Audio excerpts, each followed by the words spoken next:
Unstoppable. Hey, hey, hey. Unstoppable. Whoa. Hey, hey, ready. Yeah, I'm unstoppable. What separates me from everybody is the way I approach it, the mindset that I have going into the field each and every game. He is the best innovator of any quarterback in this class. If you ain't trying to change the franchise or the coaches, don't get me, because I did it year after year after year. The most underappreciated superstar I've seen come out of the collegiate ranks. Hearing that Jackson Dart's going to go late first round, that buzz is out there. I'm the ultimate competitor. I feel like I can do whatever it takes for the team to win. Tyler Shuff is the one. This cat can throw the rock. I think I'm the best quarterback in this class. That's an NFL arm right there. Who do I like better? Less than 2 weeks until the NFL draft when we find out where all those quarterbacks, including Shedeur Sanders, will land. Yesterday, the Colorado QB visited the Steelers. Here's what he had to say about how it went. I enjoyed my time in Pittsburgh. I think I connected well with all the coaches and the values that the team has. And what he preaches from his staff down is similar to like my dad. Is it even fair? Should you be allowed to go to a 10-win team like the Steelers? That's on the people. That's on the other franchises that make that mistake and let me go there. Steelers need the help. They had steady quarterback play for 18 years before Ben Roethlisberger retired, but since then, nothing has stuck. In the last 3 seasons, Pittsburgh quarterbacks have thrown the fewest passing touchdowns, and they rank bottom 10 in passing yards per game and completion percentage.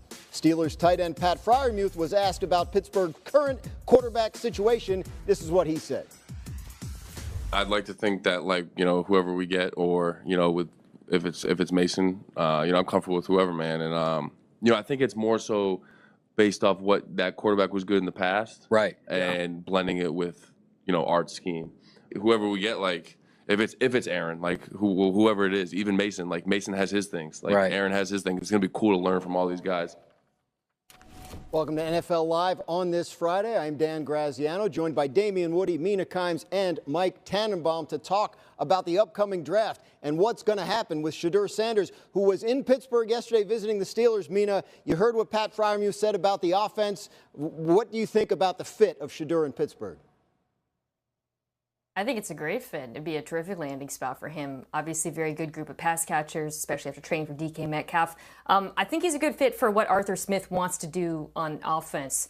Put the quarterback under center a fair amount, play action, throwing over the middle of the field, which is a strength of Sanders.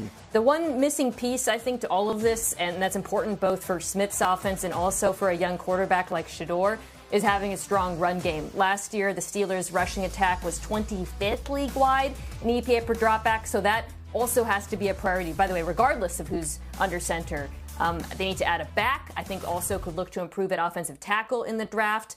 But all of that said, I don't think it would be a mistake to spend their first-round draft pick on Shedeur Sanders. Mina, I agree. I think it's a great scheme fit. And the other thing that Pittsburgh offers for a young quarterback is 3 huge receivers. When you think about George Pickens, DK Metcalf, and Pat Freiermuth, those are massive catch radiuses. And for any young quarterback, that's an added bonus. We see Russell Wilson here fitting the ball into tight spaces, but this offense can look so different with DK Metcalf that we're looking at here. So be it Shedeur Sanders or any other young quarterback, I think Pittsburgh's done a great job of setting up a big infrastructure in terms of 3 big pass catchers. Now, of course, as you mentioned, they got to layer it with another running back, hopefully another offensive lineman. But, boy, this would be an ideal situation for Shedeur. Yeah, and listen, you guys have talked about the fit from personnel and schematics with the Pittsburgh Steelers, and I agree. I also want to jump into the fact that I think it's a great fit from the fact that you're talking about the Pittsburgh Steelers organization. A lot of these guys, especially quarterbacks that's getting drafted high, going into questionable situations from an organizational standpoint. And I think the Pittsburgh Steelers offer an infrastructure that will be good for a young quarterback like Shedeur Sanders. When you got Mike Tomlin, a Hall of Fame head coach, who will be able to offer that stability within the organization for a young quarterback, the possibility of Aaron Rodgers coming aboard may take pressure off Shedeur Sanders possibly coming in and having to play early. I think that would be beneficial for a young quarterback like Shedeur Sanders. Mike T, you mentioned the DK Metcalf acquisition. That cost them their second-round pick, and that could affect their ability to move around in the draft if they need to go up and get somebody like Shedeur Sanders or another quarterback. You still like the fact that they were aggressive in the free agency period, even though they weren't set at the quarterback position? I do. I think to have sustained success in the NFL, you have to honestly and soberly look at your team and say, what do we have to do to get better? And they didn't sit there and say, hey, we have Pickens and Freiermuth and Ruben Wilson was a third-round pick. He'll get better. No, they were aggressive. They went out and got a difference maker, a big, strong, downfield, what should be a point scorer. Now, look, I don't think they're also sitting here thinking we're going to have Mason Rudolph as our open day quarterback. So right now it would be a grade of incomplete, Dan. But I give them credit because they went out and got a true difference maker, something they desperately needed. Absolutely. Now they just got to figure out who is going to be throwing him the ball. Staying in the AFC North, there was some news made in Cleveland today. The Browns have signed veteran quarterback Joe Flacco to a one-year, $4 million deal. A couple of years ago, Flacco played for the Browns, won Comeback Player of the Year, and led the team to the playoffs. Browns are excited about Flacco coming back. They tweeted out this picture earlier today. Do we have it? We have the picture the Browns tweeted out earlier today. It was Flacco on an airplane. But anyway, Browns are excited about Flacco coming back.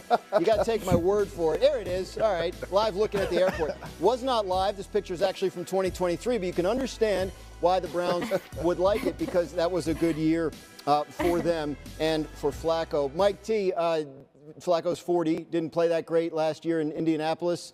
Do you think the Browns are done adding to the quarterback room with this move?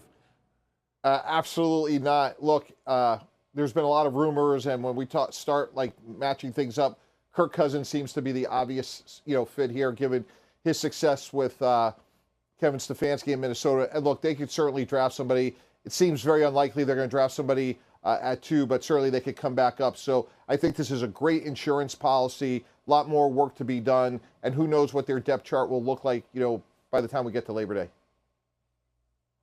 Yeah, I agree with Mike. The Kirk Cousins trade, it seems like could drag out for a while with Atlanta, so I certainly don't begrudge them adding some other quarterbacks to their room in the meantime, insurance, shall we call it. And as far as the draft goes, as it does seem increasingly likely they're going to go for either Travis Hunter or Abdul Carter with pick 2, I would really be intrigued if they were to add a quarterback like Tyler Shuck out of Louisville later in the draft. Because to me, he is one of the more pro-ready players. And I think for Cleveland, you do want a quarterback who's not a developmental prospect, someone who can come in, play immediately. Imagine him throwing to Travis Hunter and Jerry Jeudy at receiver if Hunter was to play receiver for them. So I would look at both the draft and a potential Cousins trade, as Mike alluded to. Yeah, you mentioned Cleveland picking high. They have the number 2 pick. So this move does make you think about what could go on at the top of the draft. Interesting tweet from our Adam Schefter. Said QB intrigue in the last month. The Browns, who hold the number 2 pick, have added Kenny Pickett and Joe Flacco, while the Giants, picking at number 3, have brought in Russell Wilson and Jameis Winston. D. Wood, when you look at those moves that those teams picking 2nd and 3rd have made, what does it tell you about the top of the draft and those teams' plans? You have the inclination that maybe those teams feel like there's not an impact quarterback that's worthy of being picked at, whether it's 2 or 3. And if you look at the New York Giants, for instance, you saw at the end of the year last year, owner John Murray was talking about the sense of urgency for this organization, that they are in quote-unquote win-now mode. I don't know if you draft Shedeur Sanders, you're actually, you put them in the best position to be successful or help this team win now. And so whether you're looking at the Giants with Russell Wilson and Jameis Winston and, what we've seen from the Cleveland Browns, I think they want impact players that can affect them right now and maybe get their quarterback a little bit later in the draft. Yeah, the Browns haven't had a draft pick in the top 25 since 2020, which sounds weird until you remember they traded them all for a quarterback that didn't work out. We are just getting started on NFL Live. Last year, on his way to a national championship, he led the FBS in total QBR and completion percentage while ranking 2nd in yards per dropback. Significant improvement over his numbers when he was at Kansas State, where his QBR was 21 points lower and he averaged over 2 yards less per drop back. So good timing on that improvement, and we are delighted to be joined by national champion quarterback Will Howard. Will, want to talk a little bit about the upcoming NFL draft. You have said you believe you're the best quarterback in this draft. What is it that you think sets you apart? Yeah, I mean, first and foremost, man, I think, if you don't have that belief in yourself, then what are you doing? So, I'm a confident guy. I feel like you have to have that intrinsic confidence in yourself. I believe that I have the arm strength. I believe I have the accuracy, all the physical traits. But I think really what sets me apart is my mind, my ability to deal with adversity. I've seen pretty much every situation that a college quarterback could see in my, 40 some odd starts. I've played a lot of football. I've seen a lot of stuff. Not a lot phases me, and I'm an elite processor. I feel like my ability to assess what the defense is doing and what we're doing, to combat that, I think that's what really sets me apart. You and your team's run to the national championship, unprecedented because first year of this playoff format. So take us through what the last kind of 3 months have been like for you, starting with the playoff and going through your draft preparation so far. Yeah, it's been all over the place, man. Going through that playoff, it was the longest season I've ever been a part of. I've never played a college season that's been that long. 16 games, kind of felt like an NFL season. And then straight into it. I mean, we got about a week to enjoy it and celebrate while being here in Columbus with the boys. But, then I went out to Southern California and started training for the draft and got ready for the combine and then got ready for pro day. And here we are, man. And I'm excited. I'm excited to figure out where I'm going to end up. My year at Ohio State was unbelievable. And, it was the best decision I ever made. But, I'm really excited for the next step and to see where I end up. Our GM, Mike Tannenbaum, has a question for you. He joins the interview now. Mike? Hey, Will, congratulations on a great ending to a good career. At this point, you've been poked, prodded, questioned. What part of the sort of pre-draft process has been a surprise to you? I wouldn't really say there was really anything that surprised me necessarily, just because I was coached so well. My agency did a really good job of getting me ready for all the interview questions and everything that was going to be thrown at me, through this process.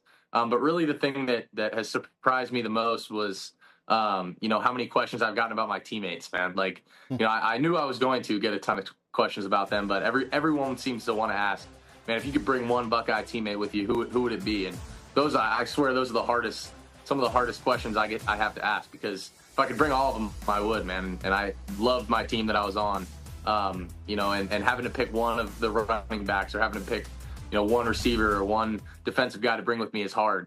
But every team wants to know that. Every team wants to know who would you bring with you from that national championship team. If I could bring all of them, I would, man, because we had such an unbelievable team. But it's been a great process. I've enjoyed it.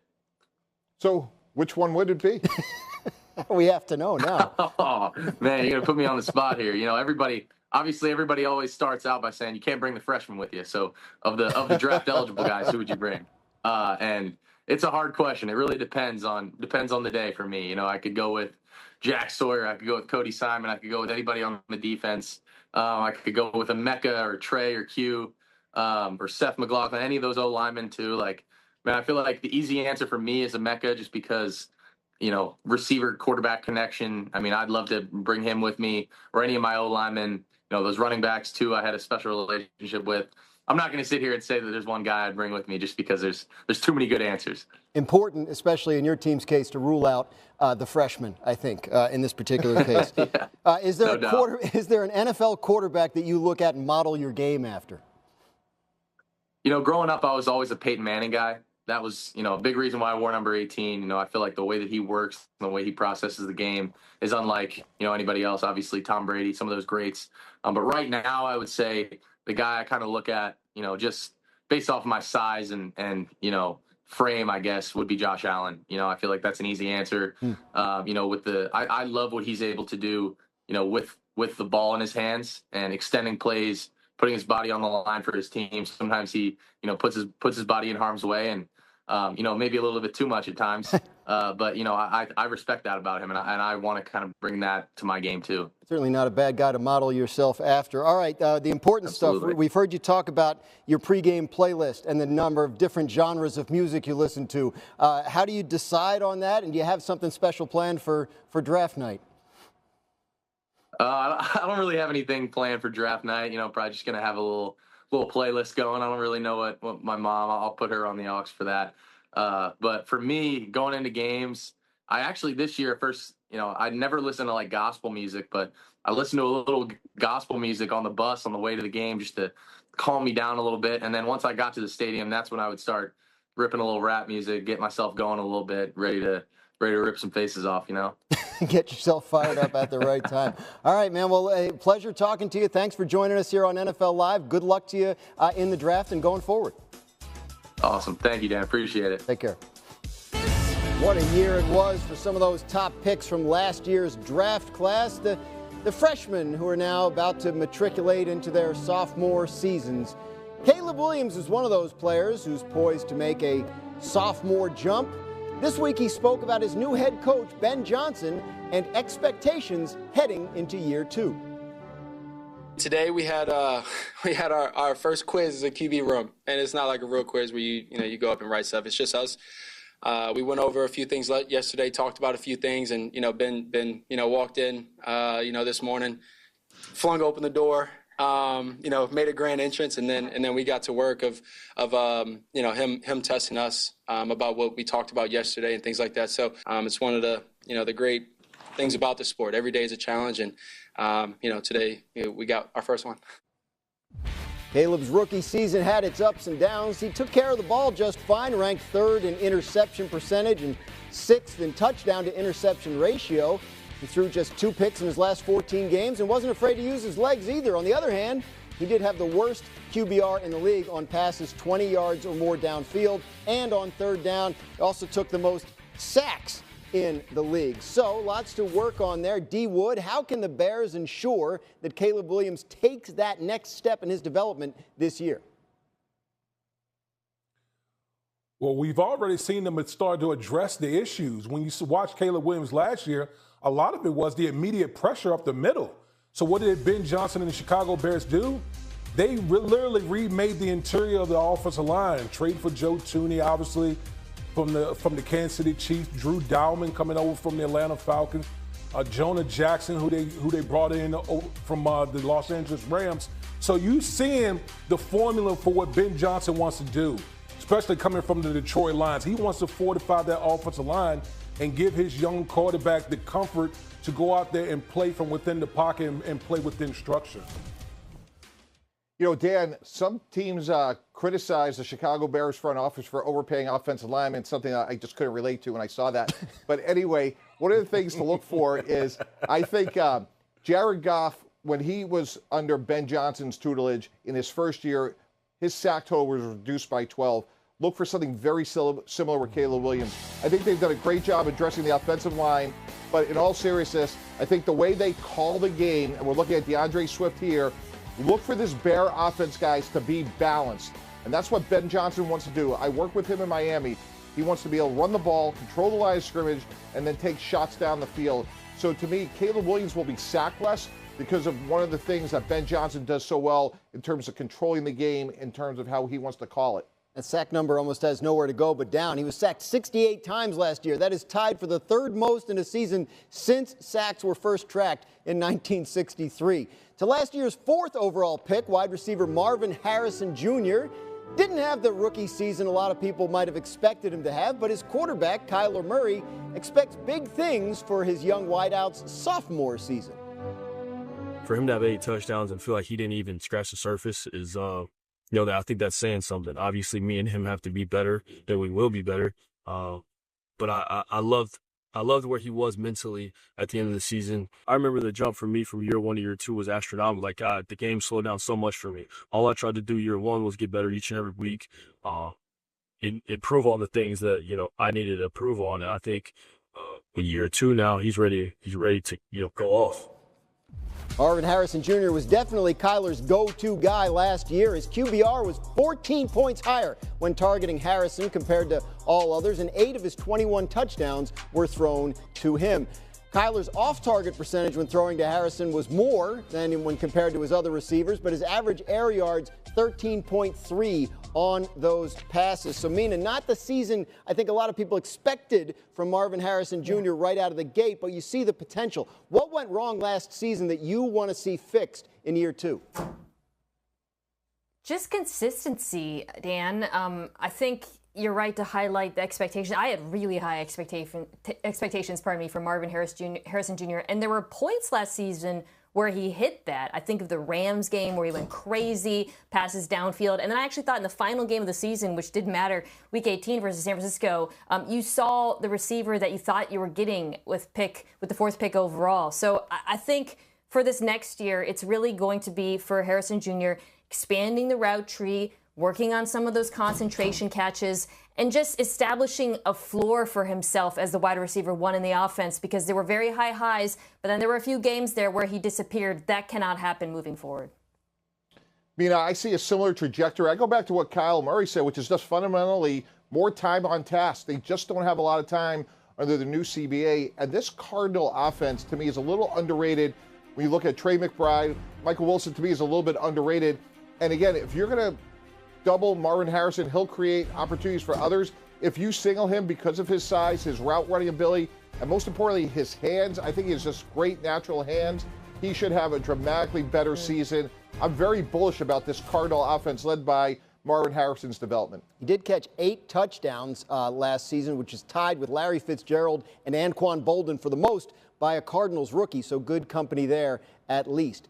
Another player we're watching for a possible big sophomore jump is Bo Nix, who may have been the surprise of his freshman class. Showed a lot of promise last season, and he can be even better if he improves in a few areas. He ranked top 10 in QBR in the red zone and in the 4th quarter while being sacked at the 3rd lowest rate in the NFL.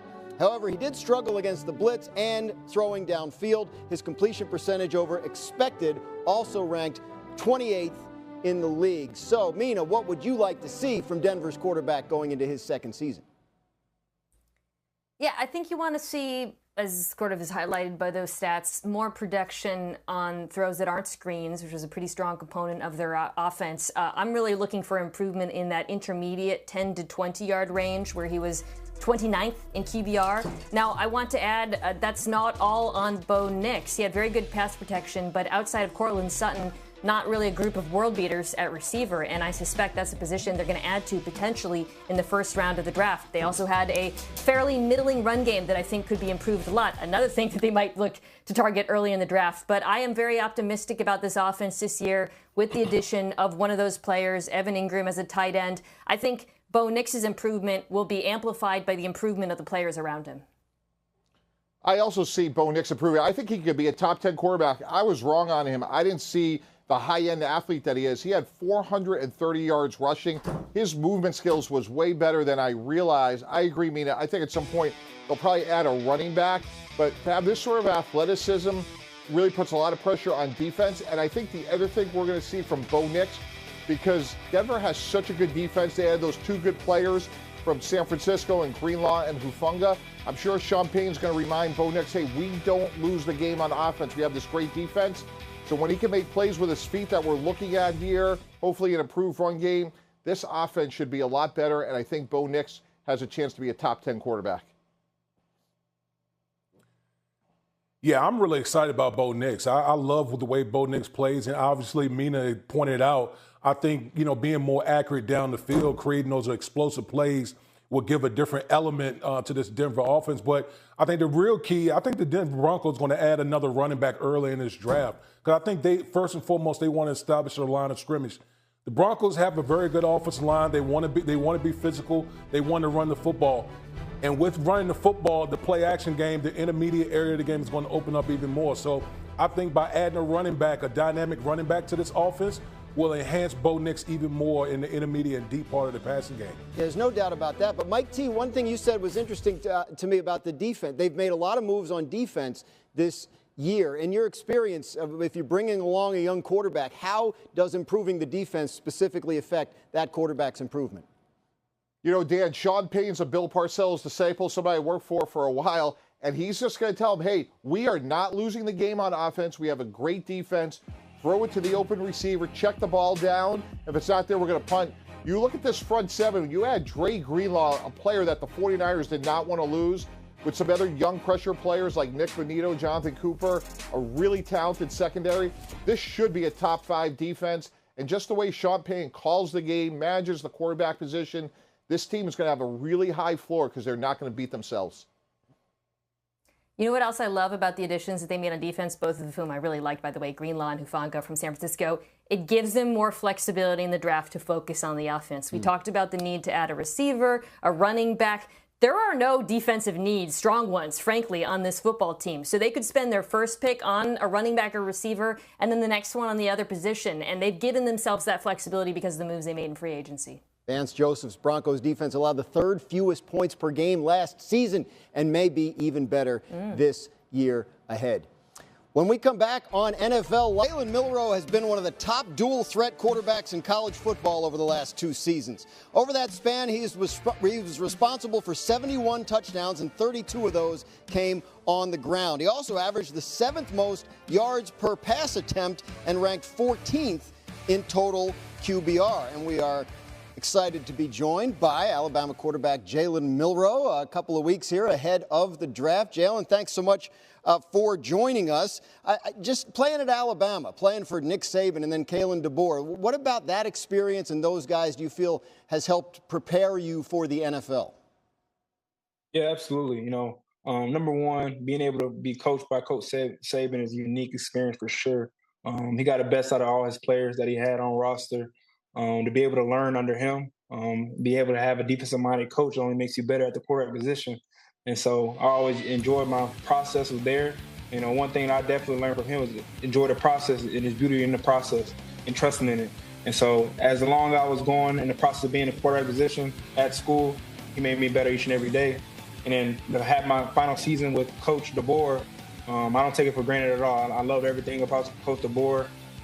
Being able to learn even more at the quarterback position with him being offensive minded, also a play caller before 2023 season.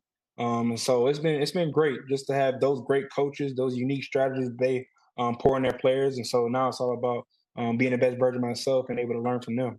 Now, another former Alabama quarterback that I believe you have a relationship with, Jalen Hurts from the Eagles, right? That's right. How has that relationship come about and what has it meant to you as you go through this process?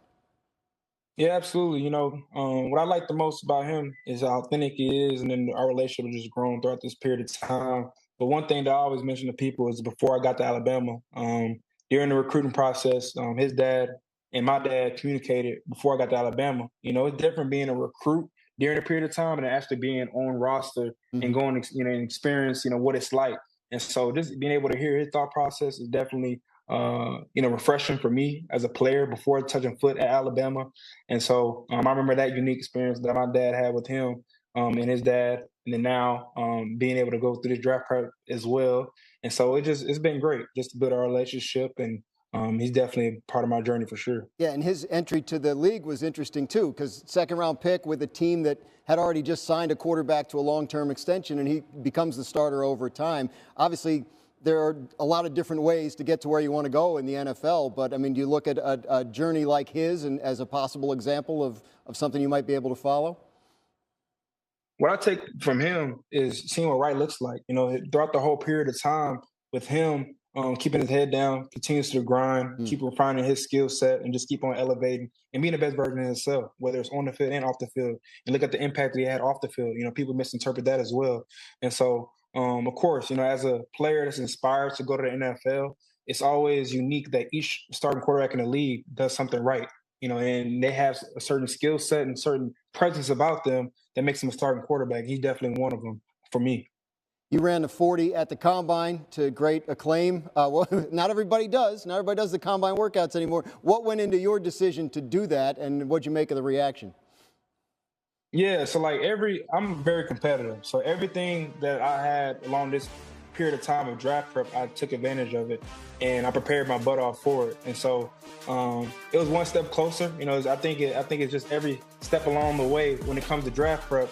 And so that's something that I had. And so it's all about putting my best foot forward. And so, and I remember, dreaming of going through the NFL process. And so now it's here. So I'm just excited. Our GM, Mike Tannenbaum, has a question for you. Mike? Jalen, congratulations on your career. As an evaluator, I'd be curious to get your feedback on what area of your game do you think you need to improve to have a good career at the next level? I think not getting complacent. I think every area of my game, when it comes to being a better football player, is important to elevate my game.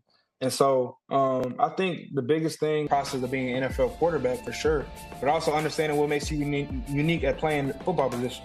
And so coming in, it's so important to just build the trust of the coaching staff, keep on building each and every day, not getting complacent. Also, it's going to be better. It's going to be a veteran in the room and that has experience and knows what right looks like in the league and staying in the league and being durable. And so it's all about, building a trust in whatever way of fashion, every system is different. And so whatever system I'm going into, it's all about mastering that system.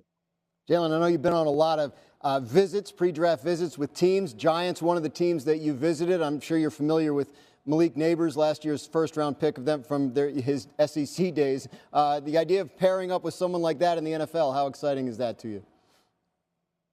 So I played against him my junior year. I love to team up with him.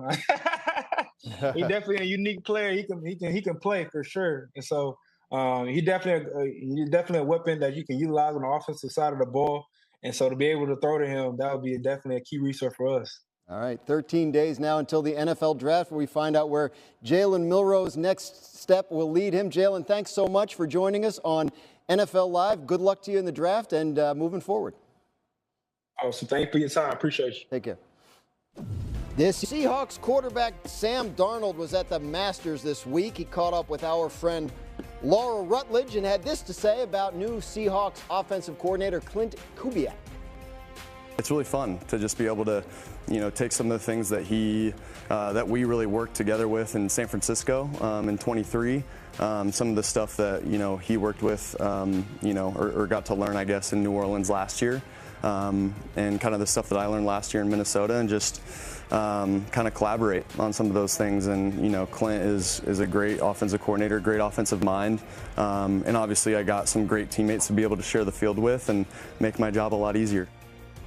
Nina, Darnold, Kubiak, Seahawks, you like it? Schematically, it makes sense. We know what Kubiak wants to do under center, condensed formations, wide zone run game, play action off of it, attack the middle of the field. All things we saw Sam Darnold do really well in Minnesota. My question is less about the coach and the quarterback together and more about the talent around him. Feels like they need another pass catcher. They also need maybe 2 players on the interior of the offensive line. So I would look to attack any of those things in the draft.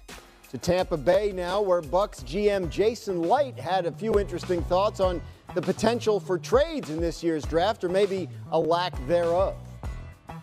I do think this year is going to be, I could be wrong, you're going to see maybe a little less people wanting to move up and offering enough to make it worth your while, just because I think the draft is pretty leveled out at a certain point.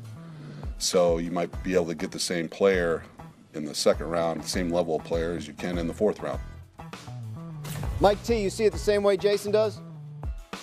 I don't, because of the quarterback situation. So I think Shedeur Sanders, if he gets to 10 with Chicago, I think they've done a really good job so far this offseason, Dan, attacking their needs. I think they could trade back. And then 2 quarterbacks, Tyler Shugg, Jackson Dart. If they're available starting at pick number 20, I could see teams coming from the top of the second round towards the bottom of the first for those 2 quarterbacks. The New York Jets were among the teams that started their offseason workouts this week. New head coach Aaron Glenn was asked about expectations, and he had this to say. He said, "To me, it's a process, and I've talked to our staff about this. I'm not here to talk about the playoffs. I'm not here to talk about the Super Bowl when the players first get in. To me, it's the process of actually making it that point. The 2 things I want to make sure we do first and foremost is establish the culture that we've been talking about and try to create a building environment." D. Wood, you like what you're hearing from Aaron Glenn so far? I love it. I love it. Key word in what he said was process. Not focusing on things that you have no control over right now, Super Bowl playoffs. It's all about the process. It's all about establishing, the daily habits, the daily grind. All those things. In every championship team that I played on in my career, that was really the whole mantra, is establishing the process, and I think Aaron Glenn is doing exactly that in New York. Houston Texans made some news today, signing Jalen Petrie to a 3-year, $39 million contract extension with $30 million guaranteed. Key piece to that young Texans defense and a part of an active offseason for Houston, which has extended 4 key players on the defensive end: Petrie, Derek Stingley, Daniil Hunter, Mario Edwards. Also added a few pieces on offense to supplement what they lost. Christian Kirk coming in to replace Stephon Diggs, and Cam Robinson at tackle. Mina, you like the move extending Petrie for Houston? I do. Between him and Stingley, they're paying their own guys, paying them early. It's a reflection of the fact that they've drafted unbelievably well on defense, right? Going back to that draft, Petrie was very good right out the gate. Stingley's an absolute star, of course. Then you've got Will Anderson Jr., superstar the next year. This year, Kamari Lassiter and Kalen Bullock, two real studs, honestly, underrated players. Nick Caserio, got to give a tip of the hat. He's been on really an absolute tear drafting. As far as the player himself, Petrie, I think he really embodies DeMeco Ryans, they call it the swarm mentality, where he plays with level of aggression, physicality, good tackler. He just got to stay healthy, and I think that's why they got a pretty reasonable deal here. But as far as the defense goes, he fits in very well with the players they already have and the culture that they have on that side of the ball. Mike T., what about that Houston offense this offseason? You still have concerns? I do, and maybe because I was in Miami when we drafted Laramie Tunsil, but when your star quarterback was sacked 52 times, second most in the NFL, and you have an in-your-prime Laramie Tunsil who's 30 years old, I don't know how you get better by trading him away. You have Titus Howard on one side and Cam Robinson on the other. Now, obviously, they could add somebody in the draft, but both of those tackles have struggled. So, to me, job 1, 2, and 3 is the development of C.J. Stroud. I understand defense and extending those good young players, but I am very concerned about their pass protection. Mike, I echo everything you just said. I am very concerned for C.J. Stroud coming into this season. That offensive line was absolutely atrocious last year, and they got multiple players. They got multiple players up front that they need to address. They need to address tackle. They need to address interior of the offensive line. So listen, and we're not even talking about the wide receiver position as well. Until they get this offensive line fixed, this is going to continue to be a big problem for the Houston Texans.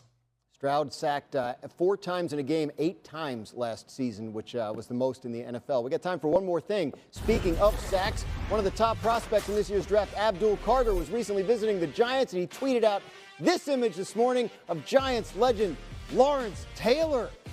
What do we think? Recently, an important story has emerged regarding the Minnesota Vikings and their search for a quarterback to strengthen their roster. Following the recent signings of Joe Flacco with the Cleveland Browns and Drew Lock with the Seattle Seahawks, the available quarterback options in the market have drastically decreased, leaving the Vikings with few alternatives. However, a new report suggests that the Vikings might be considering trading for Sam Howell, who could join the team. Here's all the details and how this could affect the future of the franchise. Before diving into the possible trade for Sam Howell, it's important to highlight the current situation of available quarterbacks. With the recent signings of Flacco and Locke, the Vikings are left with few viable options to back up J.J. McCarthy in case something unexpected happens. Drew Lock's move to the Seahawks has made it clear that the quarterback market is shrinking rapidly, leaving the Vikings with very few quality alternatives. However, the possibility of a trade could be the surprise that the team is looking for. Sam Howell's future has become uncertain after Drew Lock's signing with the Seahawks, raising doubts about his place on the Washington team. Howell, who struggled last season with sacks and interceptions, could be an interesting option for the Vikings. Despite the challenges he faced in his last season, Howell has the talent that could develop better in a more stable system like the Vikings. In fact, some draft analysts considered him a second-round talent, which increases his value as an appealing project for Kevin O'Connell and his coaching staff. What do you think? Do you believe Sam Howell would be a good option for the Minnesota Vikings? Or do you think they should continue looking for a more experienced quarterback? We'd love to hear your opinion. Leave your comments and join the conversation. Now, the most relevant part of this story. Is Sam Howell the answer the Vikings were looking for? Let's explore the details of this possible trade and what it would mean for the future of the team. If the Vikings managed to acquire Howell, they would be adding a young quarterback with a lot of potential, who could develop his skills in a well-structured system with J.J. McCarthy's support. This would be a smart move to secure a quality quarterback for the future. This possible trade could also have a significant impact on the Seattle Seahawks, who have already shown signs of wanting to move Howell after Drew Lock's signing. If the Vikings managed to land him, they could offer him the right environment for his development, something he didn't get in Washington. Additionally, this move would put the Vikings in a better position in case McCarthy suffers an injury, giving Howell the chance to shine in a new offense. Finally, Do you think the Vikings should take a chance on a young quarterback like Sam Howell, or would it be better for them to focus on getting someone with more experience? What do you think about the Seahawks situation with this possible trade? Share your opinion in the comments. Don't miss the next updates on this trade and the decisions the Vikings will make in the future. We'll see you in the next video for more exclusive news and analysis.